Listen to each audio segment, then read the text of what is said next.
O cristianismo tem sido uma pedra angular da fé, moldando civilizações, orientando bilhões e inspirando inúmeras tradições.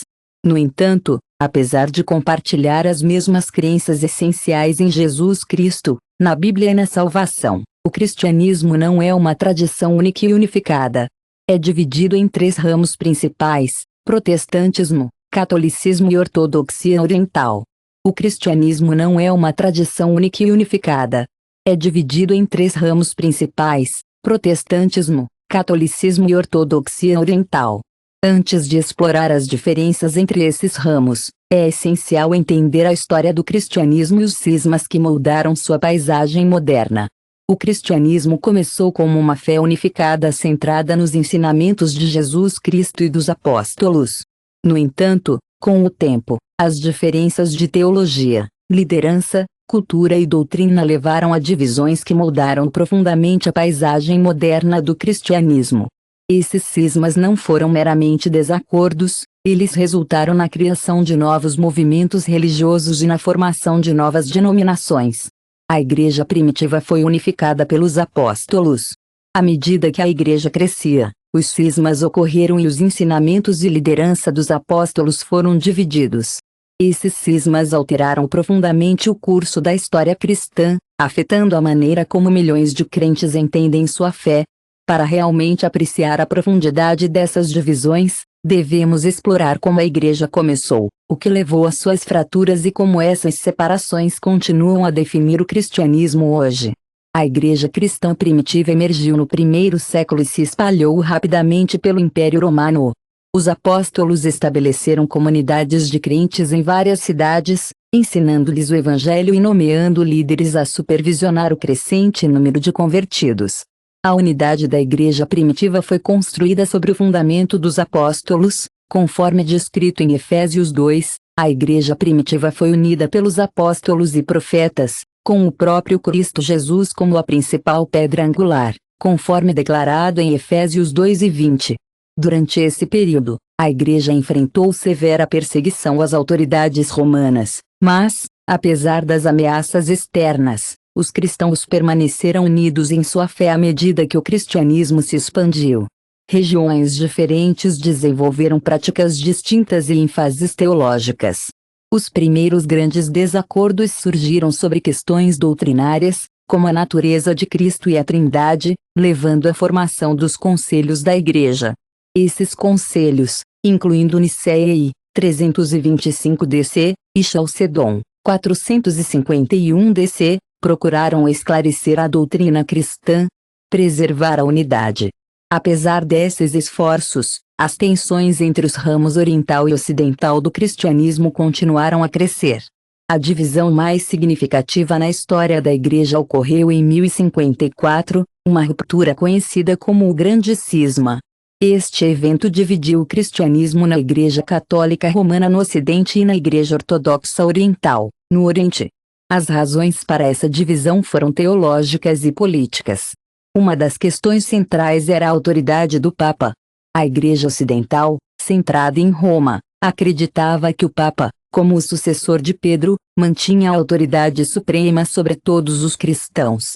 Eles baseiam essa crença em Mateus 16, em 18, Jesus diz a Pedro: "Você é Pedro, e nesta rocha eu construirei minha igreja."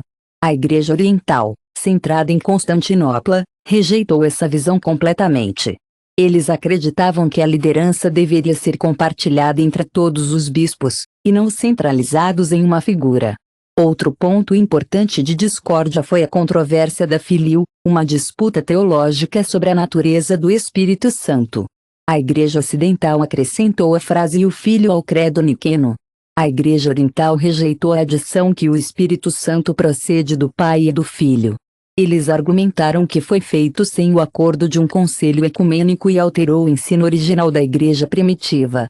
Esse desacordo teológico, combinado com tensões políticas e diferenças culturais, levou a uma separação permanente entre as duas igrejas. A divisão permanece até hoje.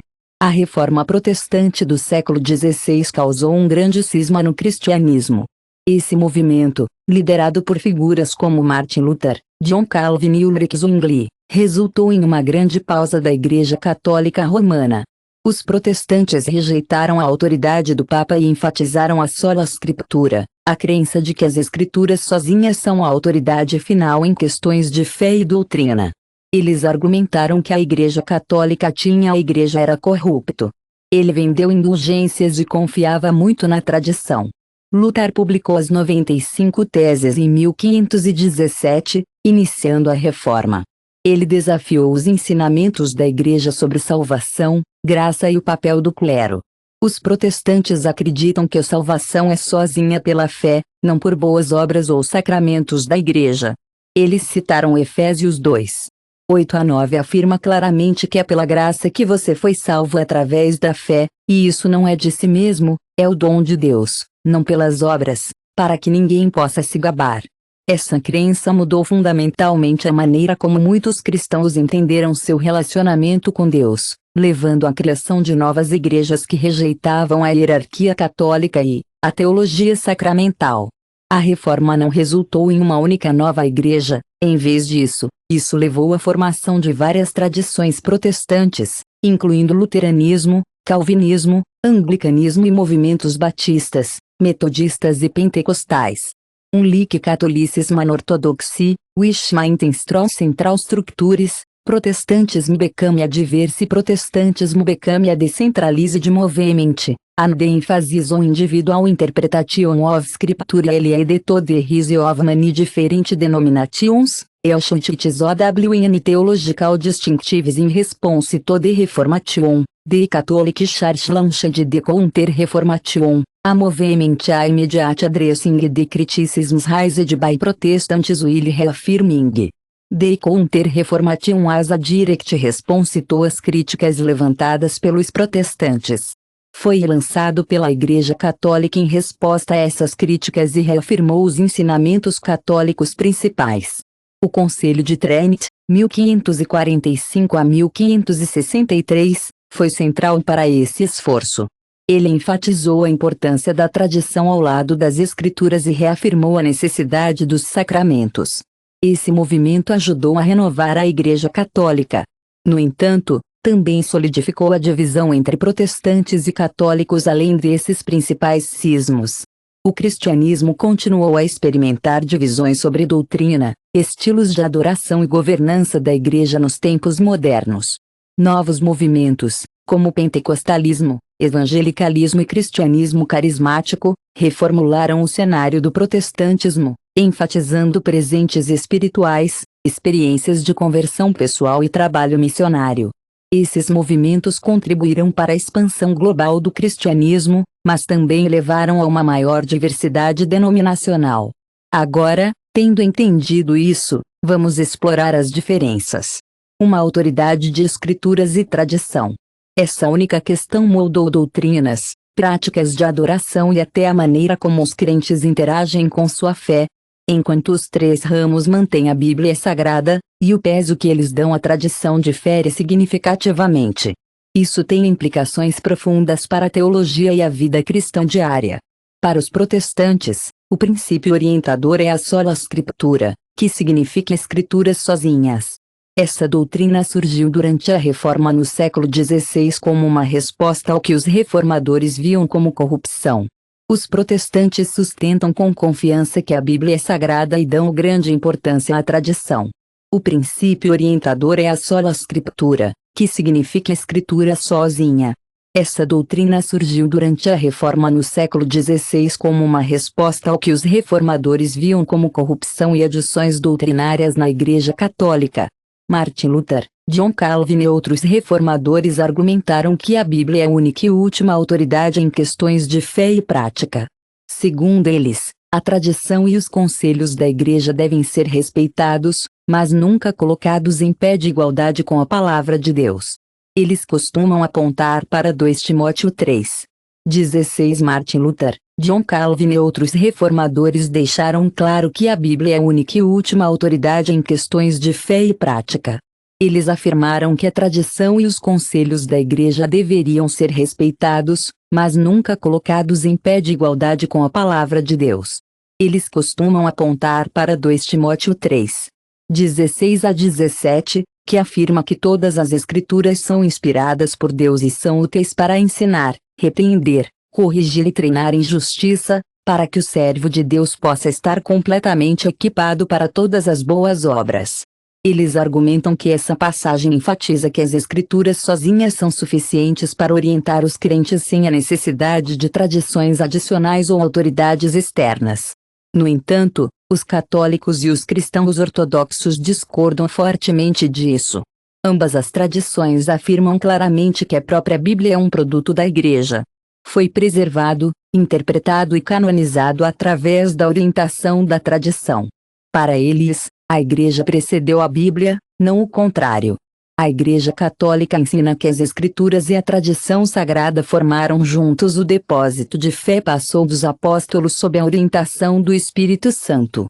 Eles citam 2 Tessalonicenses 2:15 e claramente instruem os crentes a permanecerem firmes e se manterem rapidamente nos ensinamentos que receberam, seja de boca em boca ou por carta. Este versículo afirma inequivocamente que os ensinamentos orais dos apóstolos têm tanta autoridade quanto suas palavras escritas. Este continua sendo um princípio fundamental do catolicismo. Da mesma forma, a ortodoxia oriental mantém uma profunda reverência pela tradição, mas de uma maneira distinta do catolicismo. A Igreja Ortodoxa vê a tradição santa como a vida do Espírito Santo na Igreja, uma transmissão contínua e viva da fé, em vez de um conjunto de regras fabricadas pelo homem. É claro que a Igreja Católica e a Ortodoxia Oriental estão profundamente enraizadas na tradição. No entanto, a Igreja Ortodoxa tem uma abordagem distinta para essa tradição. Eles acreditam que a vida do Espírito Santo na Igreja, uma transmissão contínua e viva da fé. Isso contrasta com a visão católica dos costumes feitos.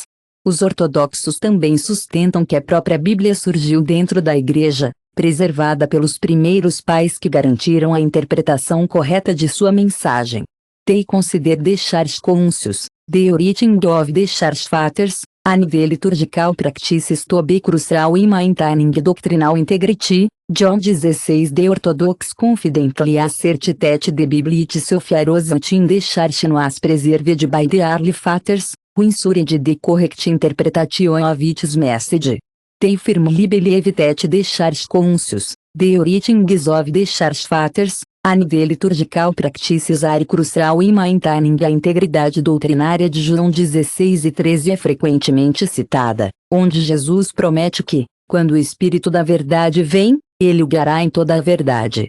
Os protestantes acreditam que a Bíblia e a interpretação autopessoal e o envolvimento direto com as Escrituras são elementos essenciais do protestantismo, contribuindo para sua proliferação de denominações sem uma autoridade governamental central.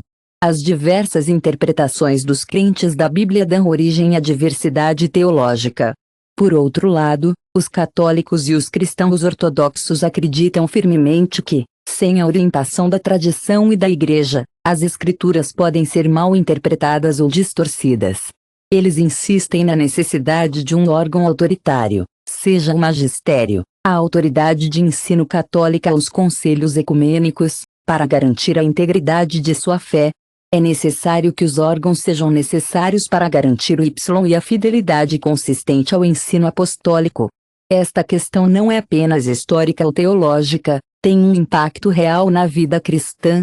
Hoje, um crente protestante pode abordar sua fé, com uma forte ênfase no estudo da Bíblia, na devoção pessoal e a um relacionamento direto com Deus, enquanto um cristão católico ou ortodoxo pode fazer corpus é necessário para garantir a e a fidelidade consistente ao ensino apostólico.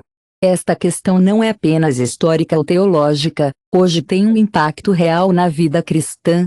Um crente protestante pode abordar sua fé, com uma forte ênfase no estudo da Bíblia, em devoção pessoal e um relacionamento direto com Deus, enquanto um cristão católico ou ortodoxo pode encontrar profundidade espiritual nas ricas tradições, orações e ensinamentos proferidos por séculos. Essas visões diferentes também moldam como as igrejas adoram. Um serviço protestante pode estar centrado em um sermão que explica a Bíblia, enquanto uma liturgia católica ou ortodoxa é frequentemente mergulhada em orações, rituais e sacramentos antigos que eles acreditam carregar a autoridade da tradição. O papel do Papa é central para o catolicismo, mas é rejeitado por tradições protestantes e visto de maneira diferente pela Igreja Ortodoxa. Essa divergência não é apenas sobre estrutura de liderança, reflete profundas crenças teológicas sobre a autoridade, unidade da Igreja e a maneira como Cristo pretendia que sua Igreja fosse governada. O papel do Papa é central para o catolicismo. Tradite protestante e 11 a Igreja Ortodoxa a rejeitam. Essa divergência reflete profundas crenças teológicas sobre a autoridade, unidade da Igreja e como Cristo pretendia que sua Igreja fosse governada. Para entender a aceitação ou rejeição do papel do Papa, é preciso examinar atentamente a história, as Escrituras e a tradição. Os católicos veem o Papa como mais do que outro bispo ou líder. Ele é o sucessor de São Pedro, o vice-rei de Cristo na terra e o chefe da Igreja Universal, de acordo com a doutrina católica. O próprio Cristo estabeleceu o cargo do Papa quando disse a Pedro em Mateus 16, 18, 19, eu digo que você é Pedro, e nesta rocha construirei minha igreja, e os portões de Hades não a superarão. Vou te dar as chaves do reino dos céus. Tudo o que você vincular na terra estará ligado no céu, e tudo o que você perder na terra será solto no céu. Os católicos acreditam que esta passagem é uma evidência clara. Jesus deu a Pedro autoridade única, não apenas como um apóstolo, mas como o fundamento da Igreja. Essa autoridade foi transmitida através da sucessão apostólica, tornando o Papa o legítimo líder espiritual de todos os cristãos. A Igreja Católica apoia essa crença com João 21:15. A Igreja Católica está convencida de que Jesus concedeu a Pedro uma autoridade única, não apenas como um apóstolo, mas como o próprio fundamento sobre o qual a Igreja permaneceria. Eles afirmam que essa autoridade foi transmitida por sucessão apostólica, designando o Papa como o legítimo líder espiritual de todos os cristãos. A Igreja Católica reforça ainda mais essa crença citando João 21:15 a 17, onde Jesus pergunta a Pedro, você me ama? 3 vezes e depois o ordena a alimentar suas ovelhas. Segundo o ensino católico, este é Cristo nomeando Pedro como o pastor de seu rebanho. Como Peter acabou sendo martirizado em Roma, os católicos sustentam que o bispo de Roma, seu sucessor, carregue essa mesma autoridade, garantindo que a Igreja permaneça unificada e protegida contra o erro. O Papa é inconfundivelmente o sinal visível da unidade para todos os cristãos, fornecendo orientação e clareza doutrinária. A doutrina da infalibilidade papal anteriormente definida afirma que quando o Papa fala ex cathedra, isto é, oficialmente sobre questões de fé e moral, ele é preservado por erro pelo Espírito Santo. No entanto, os protestantes rejeitam fortemente essa interpretação. Eles argumentam que, embora Pedro certamente fosse uma figura de liderança entre os apóstolos, não há evidências bíblicas de que Jesus pretendia que ele tivesse sucessores com autoridade suprema sobre todos os cristãos. Muitos protestantes interpretam Mateus 16, 18 anos com confiança afirmam que o roque que Jesus se referiu não era o próprio Pedro, mas sim a confissão de fé de Pedro de que Jesus é o Cristo. Eles enfaticamente apontam que, em Efésios, capítulo 2, Efésios 2:2 afirma claramente que Paulo descreve a Igreja como sendo construída sobre o fundamento dos apóstolos e profetas, com o próprio Cristo Jesus como a principal pedra angular. Isso sugere inequivocamente que nenhum apóstolo único tinha primazia sobre os outros. Os protestantes enfatizam que somente Cristo é o chefe da Igreja e que a autoridade é encontrada não em um único líder humano, mas nas Escrituras. Por causa dessa crença, as igrejas protestantes operam com uma estrutura descentralizada. O modelo de liderança é claro, alguns, como batistas e pentecostais, enfatizam a autonomia congregacional, onde cada igreja local se governa sem autoridade externa. Outros, como anglicanos e luteranos, retêm bispos e hierarquias, mas sem o conceito de um único líder universal como o Papa. Para os protestantes, o papel do Papa é visto como uma instituição humana não bíblica que surgiu mais tarde na história. A Igreja Ortodoxa Oriental, estabelecida pelo próprio Cristo, adota uma posição diferente dos católicos e dos protestantes. Embora reconheçam a importância histórica de Pedro e do bispo de Roma, rejeitam a ideia de supremacia papal. Em vez disso, eles acreditam em um modelo de governança chamado conciliaridade, onde a autoridade é compartilhada entre todos os bispos, e não centralizados em uma figura. A Igreja Ortodoxa vê todos os bispos são os sucessores dos apóstolos. Patriarcas das principais cidades históricas, como Constantinopla, Alexandria e Jerusalém, têm uma honra especial. Enquanto o Papa foi historicamente considerado o primeiro entre iguais, os ortodoxos não aceitam a ideia de que ele tem autoridade suprema sobre toda a Igreja. Atos 15, que descreve o primeiro conselho da Igreja primitiva em Jerusalém, um modelo de tomada de decisão coletiva.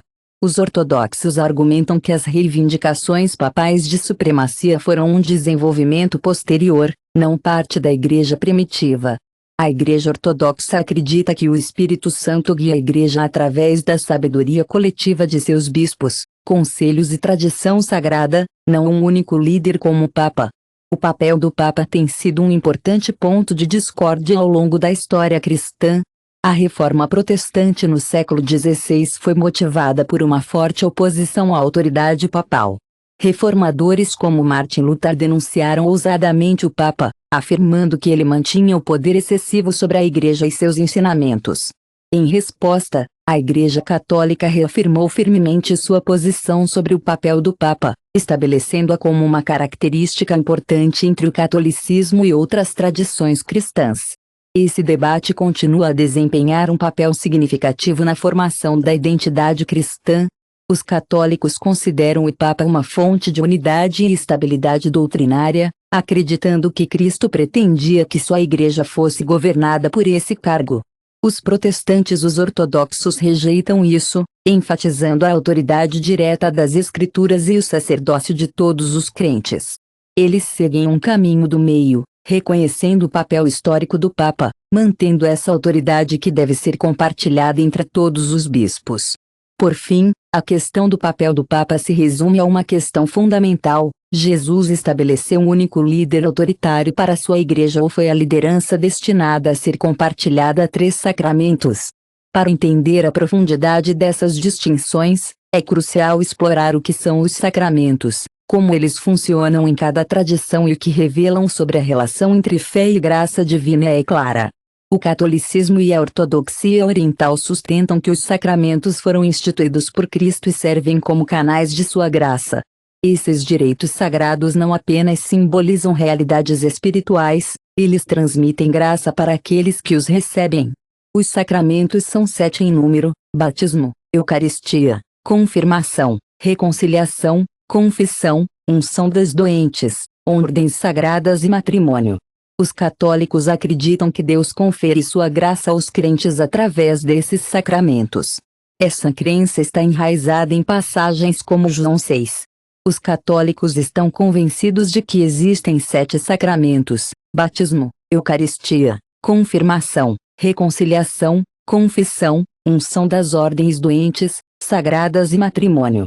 Cada um deles é visto como um meio essencial pelo qual Deus confere sua graça aos crentes.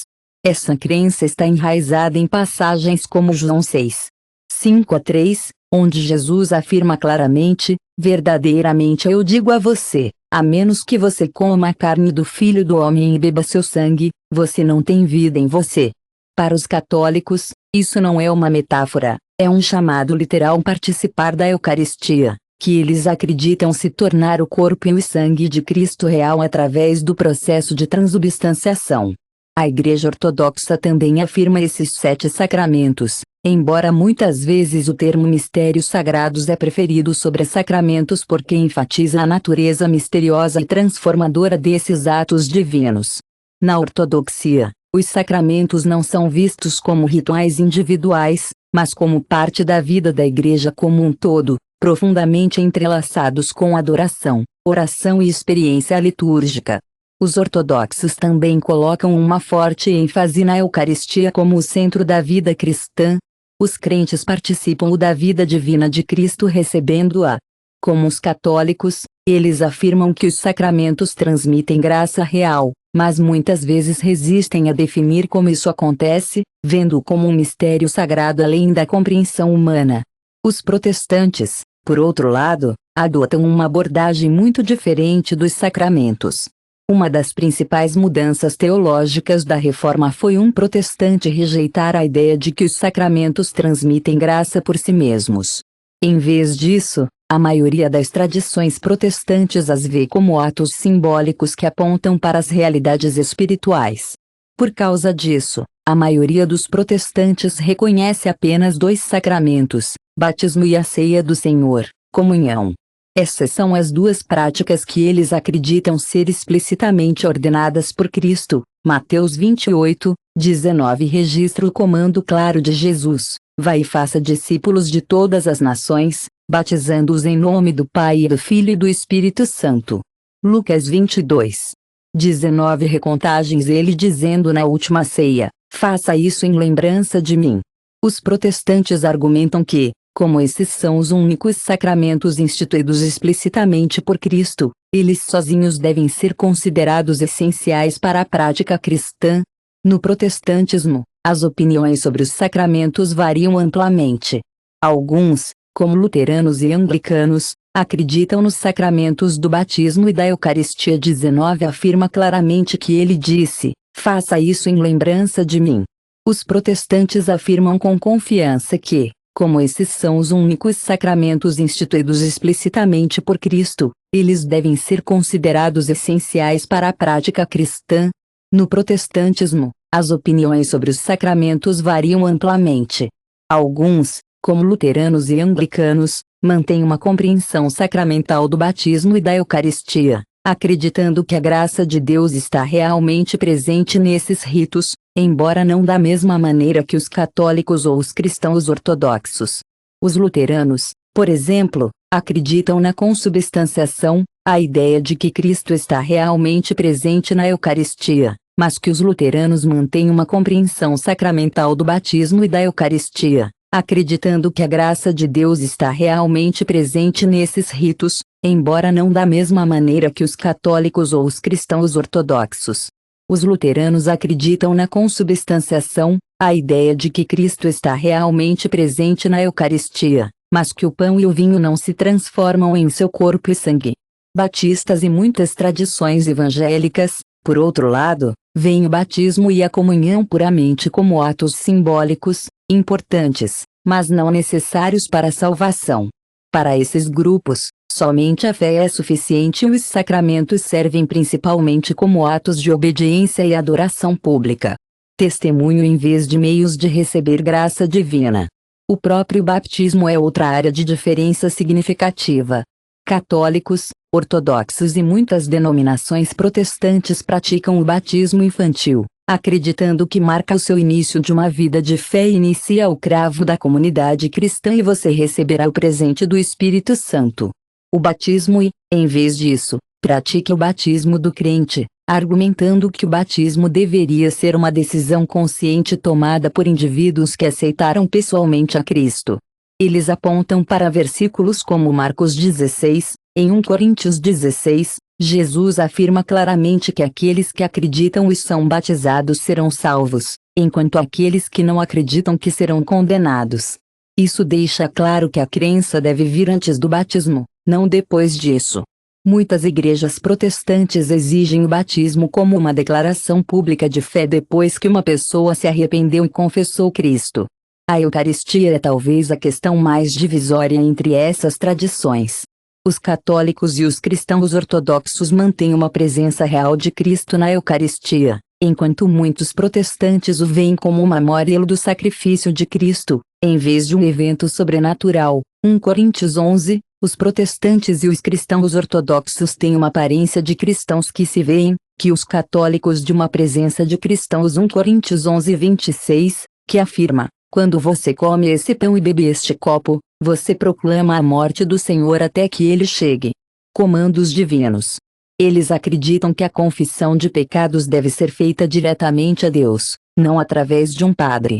Isso se baseia em 1 Timóteo 2, 5, que afirma: pois existe um Deus e um mediador entre Deus e a humanidade, o homem Cristo Jesus.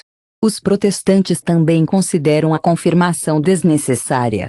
O Espírito Santo ocorre na conversão, não através de um direito separado. A questão dos sacramentos é a boa como a graça de Deus é experimentada e aplicada na vida do crente. O catolicismo e a ortodoxia ensinam que os sacramentos são meios tangíveis de receber graça divina passada pela tradição apostólica. O protestantismo, por outro lado, geralmente vê os sacramentos como simbólicos. Atos de obediência e lembrança são importantes, mas não são necessários para a salvação. Essas diferenças no entendimento estão profundamente enraizadas na maneira como cada tradição interpreta as Escrituras, a história e a natureza da própria graça divina. Independentemente da perspectiva de alguém, os sacramentos permanecem centrais para a vida cristã. Se são vistos como mistérios sagrados que transformam a alma ou como poderosos símbolos de fé e obediência, eles servem como expressões visíveis da relação entre Deus e seu povo. É claro, durante séculos, tem sido uma fonte de unidade e divisão, devoção e debate. Isso lembra todos os crentes da presença de Cristo em sua igreja e seu chamado para segui-lo. Para os protestantes, a salvação está fundamentalmente enraizada no princípio de sola fide, ou somente fé. Essa crença, que emergiu fortemente durante a Reforma Protestante, afirma que uma pessoa é justificada diante de Deus somente pela fé, além das obras ou do esforço humano, é o que os protestantes acreditam. Eles se voltam para Efésios 2, que afirma: é por graça que você foi salvo através da fé, e isso não é de si mesmo, é o dom de Deus, não pelas obras, para que ninguém possa se gabar. Eles interpretam isso como uma declaração clara de que a salvação é inteiramente um presente de Deus recebido através da fé e não de algo que possa ser conquistado. Devido a essa crença, muitas tradições protestantes enfatizam um relacionamento pessoal com Cristo é a chave para a salvação. Os crentes são incentivados a depositar toda a sua confiança em seu sacrifício expiatório na cruz. Somente essa ênfase na fé também leva os protestantes a rejeitar a ideia de que sacramentos, boas obras ou participação nos rituais da igreja contribuem para a salvação. Embora atos de caridade, obediência e santidade sejam importantes, eles são vistos como evidência de salvação, e não como exigência. Os protestantes costumam citar Romanos 3:28, Paulo escreve que uma pessoa é justificada pela fé sozinha, não pelas obras da lei. Esta passagem é a chave para a crença de que a justiça vem através da confiança na obra final de Cristo na cruz, não através do esforço humano. Os católicos e os cristãos ortodoxos, no entanto, rejeitam essa interpretação estrita somente da fé, argumentando que a salvação envolve uma relação cooperativa entre fé e obras. Eles não acreditam que boas obras ganham salvação, mas acreditam que a fé deve ser vivida e demonstrada através da ação. Eles costumam recorrer a Tiago 2:24 deixa claro que uma pessoa é considerada justa por suas ações, não apenas por sua fé. Esta é uma parte essencial de seu argumento de que a fé sem obras é incompleta e que a verdadeira fé naturalmente se expressa através de uma vida de obediência, caridade e santidade. Os ensinamentos católicos afirmam que a salvação é um processo ao longo da vida iniciado pela graça de Deus no batismo, sustentado pela fé e obediência, e finalmente concluído no céu. Eles enfatizam que a graça não é apenas um evento único. O tempo é um evento, mas também é uma realidade contínua que transforma o crente através da participação nos sacramentos, oração e vida justa. A Igreja Católica ensina que a justificação não é apenas uma declaração legal por Deus, é uma transformação real da alma que torna a pessoa verdadeiramente justa. Esse entendimento é extraído de 2 Coríntios 5:17, que afirma: se alguém está em Cristo, a nova criação chegou, o velho foi, o novo está aqui. Para os católicos, essa transformação requer cooperação com a graça de Deus, o que significa que fé, amor e obediência desempenham um papel na salvação final de uma pessoa. A Igreja Ortodoxa Oriental compartilha semelhanças com 1:17 deixa claro que, se alguém está em Cristo, a nova criação chegou, o antigo se foi e o novo está aqui. Para os católicos, Essa transformação requer cooperação com a graça de Deus. Isso significa fé, amor e obediência, todos desempenham um papel na salvação final de uma pessoa. A Igreja Ortodoxa Oriental compartilha semelhanças com o catolicismo ao ver a salvação como um processo e não um único evento. No entanto, sua visão está profundamente enraizada na ideia de teose, ou divinização. A crença de que a salvação não é apenas sobre escapar da punição, mas sobre se unir a Deus e participar em sua natureza divina, vem de 2 Pedro 1. O catolicismo vê a salvação como um processo, não um evento. Está profundamente enraizado na ideia de teose, ou divinização. Esta é a crença de que a salvação não é apenas sobre escapar da punição. Trata-se de se unir a Deus e participar de sua natureza divina. Essa crença vem de 2 Pedro 1.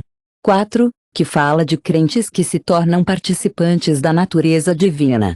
Os cristãos ortodoxos veem a salvação não apenas como uma mudança de status legal. É uma jornada de transformação à semelhança de Cristo. Esse processo envolve fé, batismo, sacramentos, oração e uma vida de disciplina espiritual. Tudo isso ajuda o crente a crescer em santidade e comunhão com Deus. Outro ponto-chave de desacordo é o papel das boas obras na salvação. Os protestantes enfatizam que boas obras são o resultado da salvação, não há um pré-requisito para isso. Eles afirmam que uma vez que uma pessoa é justificada pela fé, eles produzirão inerentemente bons trabalhos por gratidão e amor por Deus. Os católicos e os ortodoxos concordam que a salvação é por graça, mas afirmam que a graça de Deus capacita os crentes a viver justamente, e sua resposta a essa graça contribui para a sua melhor salvação. Os Filipenses 2:12 são frequentemente citados nessa discussão, onde Paulo instrui a que os fios de salvação e tremendo e processo contínuo que exige a participação do crente. Deles a vida eterna, e eles nunca perecerão. Eles se referem a passagens como Hebreus 6. 4-28 é a referência clara aqui, onde Jesus diz: dou-lhes a vida eterna e nunca perecerão. Ninguém os arrancará da minha mão. No entanto, muitos outros protestantes, incluindo metodistas, pentecostais e outros na tradição armênia, acreditam que a salvação pode ser perdida se uma pessoa se afastar de Cristo. Eles se referem a passagens como Hebreus 6. 4-6, que alertam que é impossível para aqueles que já foram esclarecidos, que provaram o presente celestial, que compartilharam no Espírito Santo e que caíram para serem trazidos de volta ao arrependimento. Católicos e ortodoxos rejeitam firmemente a ideia de uma vez salvados, sempre salvos, argumentando que a salvação requer perseverança e que um crente pode cair através do pecado não repetido. É por isso que ambas as tradições enfatizam a necessidade de arrependimento, confissão e renovação espiritual ao longo da vida é, em última análise, uma questão de profundas convicções teológicas sobre a natureza da graça, a responsabilidade humana e a obra de Cristo. Os protestantes se concentram apenas na fé e no trabalho final de Cristo na cruz. Os católicos enfatizam a fé trabalhando através do amor, da participação nos sacramentos e do poder transformador da graça. Os cristãos ortodoxos veem a salvação como uma jornada de união com Deus, exigindo fé e sacramentos. O crescimento espiritual é fundamental. Essas diferenças moldam as crenças teológicas e a maneira como os cristãos vivem sua fé. Todas as 3 tradições concordam com uma verdade fundamental: a salvação da verdade é um presente de Deus possibilitado por Jesus Cristo. Eles podem discordar de como é recebido, mas compartilham a crença de que o sacrifício de Cristo na cruz é o fundamento de. Conhecer essas distinções é essencial para uma compreensão abrangente da história cristã. Ele convida todo crente a refletir sobre o que realmente significa estar no relacionamento certo com Deus, a Virgem Maria e os santos. Os católicos e os cristãos ortodoxos consideram Maria como uma figura única e exaltada na história da salvação. Ela não é apenas a mãe de Jesus, mas também é a mãe de todos os crentes, um título extraído das palavras de Jesus na cruz em João 19. 26-27, Jesus disse ao apóstolo João: Eis, seu filho, e depois disse ao discípulo: Eis que seu mote ela. Os católicos interpretam isso como Jesus confiando Maria não apenas a João, mas a todos os seus seguidores. Isso a estabelece como uma mãe espiritual da Igreja.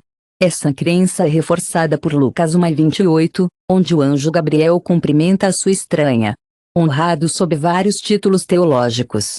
Os filhos esmagam a cabeça da serpente. Esta é uma das doutrinas mais debatidas sobre Maria é a concepção imaculada. Isso significa que ela foi concebida sem pecado original. Os protestantes costumam assumir que isso se refere ao nascimento virginal de Jesus. No entanto, os católicos acreditam que a própria Maria foi preservada do pecado a partir do momento de sua concepção. Os católicos baseiam essa crença em passagens como Lucas 1:28, onde é descrita como cheia de graça, argumentando que essa designação implica uma santidade única. No entanto, os protestantes rejeitam essa doutrina, vendo Romanos 3:23, que afirma que todos pecaram e ficam aquém da glória de Deus, como evidência de que nenhum humano, além de Cristo, não é pecado. Outro ponto de discórdia é a virgindade perpétua de Maria, a crença de que ela permaneceu virgem antes, durante e após o nascimento de Jesus. Os católicos e os ortodoxos se mantêm para esse ensino, apontando para Ezequiel 44:2 descreve claramente um portão que permanece fechado depois que o Senhor entrou nele. Eles argumentam que esta é uma referência de símbolo ao ventre de Maria. Eles também apontam que as referências aos irmãos de Jesus em Mateus 13:55-56 podem estar se referindo a primos ou parentes próximos, pois as antigas línguas hebraicas e aramaicas nem sempre distinguiram entre irmãos biológicos e outros membros da família. 55-56 se refere claramente a primos ou parentes próximos porque as antigas línguas hebraicas e aramaicas nem sempre distinguiam entre irmãos biológicos e membros da família. Os protestantes argumentam que essa crença não é apoiada pelas Escrituras e que as passagens mencionando os irmãos de Jesus sugerem que Maria e José tiveram outros filhos após o nascimento de Jesus. Há outra diferença significativa entre essas tradições: a veneração dos santos.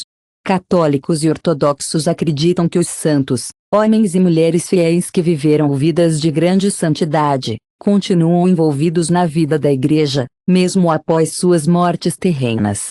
Eles citam passagens como Hebreus 12:1, que descrevem os crentes como sendo cercados por uma grande nuvem de testemunhas, sugerindo que os santos no céu estão cientes e preocupados com os que estão na terra.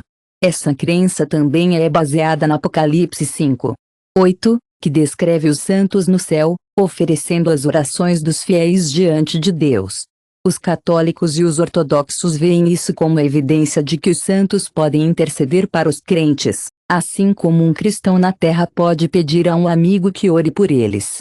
Os protestantes, no entanto, rejeitam a prática de pedir a intercessão dos santos, argumentando que 1 Timóteo 2:5 é claro: há um Deus e um mediador entre Deus e a humanidade, o homem Cristo Jesus. As orações devem ser direcionadas apenas a Deus.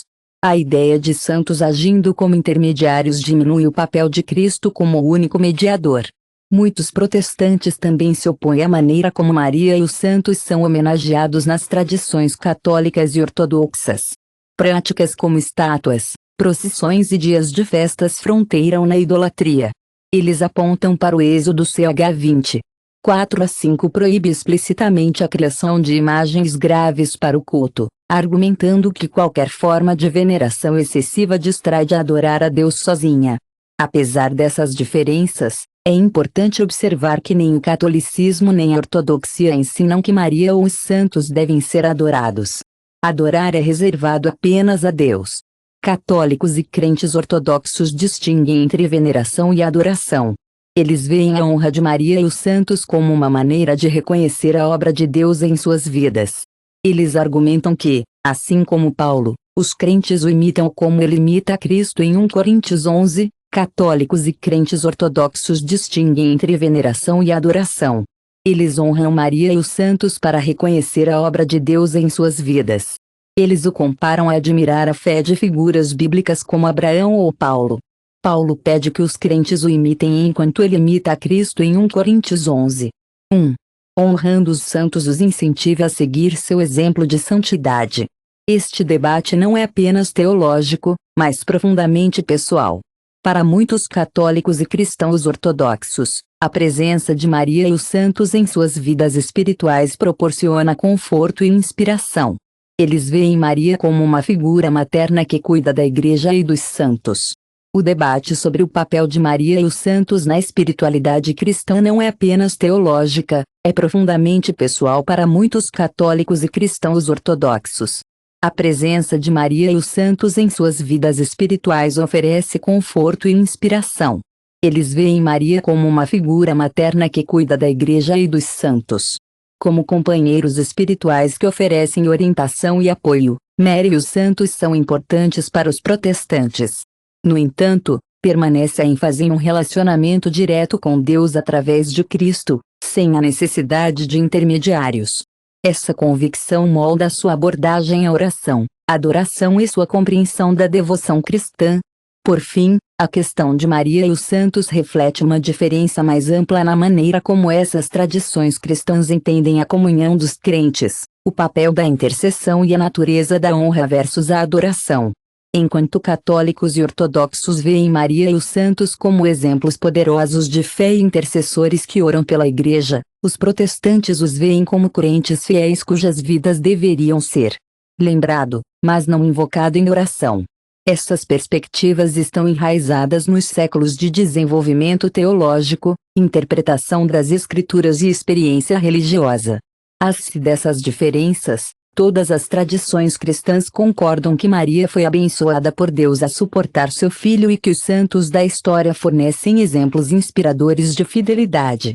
Embora a maneira como sejam homenageados possa diferir, seu legado continua moldando a vida dos crentes em todo o mundo. Seja visto como intercessores ou simplesmente como testemunhas fiéis, a Virgem Maria e os santos continuam sendo algumas das figuras mais influentes da história cristã, lembrando todos os crentes do poder da fé, humildade e devoção a Virgem Maria e os santos estão entre as figuras mais influentes da história cristã. Eles lembram os crentes do poder da fé, humildade e devoção a Deus, a vida após a morte, o purgatório, o céu e o inferno. A vida após a morte é um dos tópicos mais profundos e profundamente considerados na teologia cristã. Ele aborda o destino final de toda alma e serve como base para a maneira como os crentes entendem a justiça, a misericórdia e as promessas de Deus. Os cristãos concordam universalmente que a vida após a morte consiste em comunhão eterna com Deus pela justa separação dele para aqueles que o rejeitam. Essas distinções moldam não apenas as perspectivas teológicas, mas também como os cristãos vivem suas crenças. As crenças católicas e protestantes divergem a natureza do céu, inferno e purgatório, bem como alguém chega ao seu destino eterno. Essas distinções moldam não apenas as perspectivas teológicas, mas também como os cristãos vivem sua fé em preparação para o que vem após a morte. Todas as tradições cristãs afirmam a realidade do céu como o lugar onde a presença de Deus habita em plenitude e onde a fiel experiência a eterna alegria. A Bíblia descreve o céu como um lugar de perfeita paz, adoração e comunhão com Deus, livre de sofrimento, pecado e morte. Apocalipse 21:4 pinta uma bela imagem dessa realidade, afirmando que ele limpará cada lágrima dos olhos deles. Não haverá mais morte, luto, choro ou dor, pois a antiga ordem das coisas faleceu. Este versículo captura a essência do que o céu significa para os crentes, uma restauração do que estava perdido no cair, um retorno à comunhão perfeita com Deus. O céu é o destino final para aqueles que foram purificados e santos. Os cristãos ortodoxos enfatizam que o céu não é apenas um local, mas uma união eterna com a vida divina de Deus, alinhando-se com seu conceito de Deus ou se tornando um com a natureza de Deus.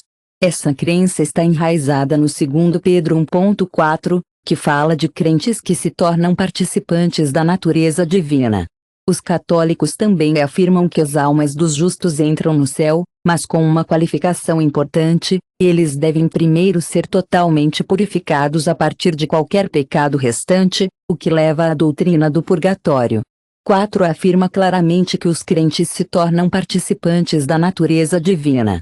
Os católicos também afirmam que as almas dos justos entram no céu, mas somente depois de serem totalmente purificados de qualquer pecado restante. Essa doutrina forma a base do purgatório, um ensino católico distinto sobre a vida após a morte que a diferencia do protestantismo e da ortodoxia. O purgatório é definido como um estado temporário de purificação para aqueles que morrem na graça de Deus, mas ainda precisam ser limpos dos efeitos do pecado antes de entrar no céu. Esse conceito está firmemente enraizado em passagens como os 1 Coríntios 3, 13 a 15, que afirmam que seu trabalho será mostrado para o que é porque o dia o levará à luz. Será revelado com fogo e o incêndio testará a qualidade do trabalho de cada pessoa. Se o que foi construído sobrevive, o construtor receberá uma recompensa. Se for queimado, o construtor sofrerá perdas, mas ainda será salvo, mesmo que apenas um escape pelas chamas. Os católicos interpretam essa passagem como evidência de um processo de refino após a morte, onde a alma é preparada para toda a presença de Deus. Outra passagem frequentemente citada em apoio ao purgatório é 2 Macabeus 12, 46 afirma claramente que as orações são oferecidas pelos mortos, indicando que o falecido pode se beneficiar das orações dos vivos.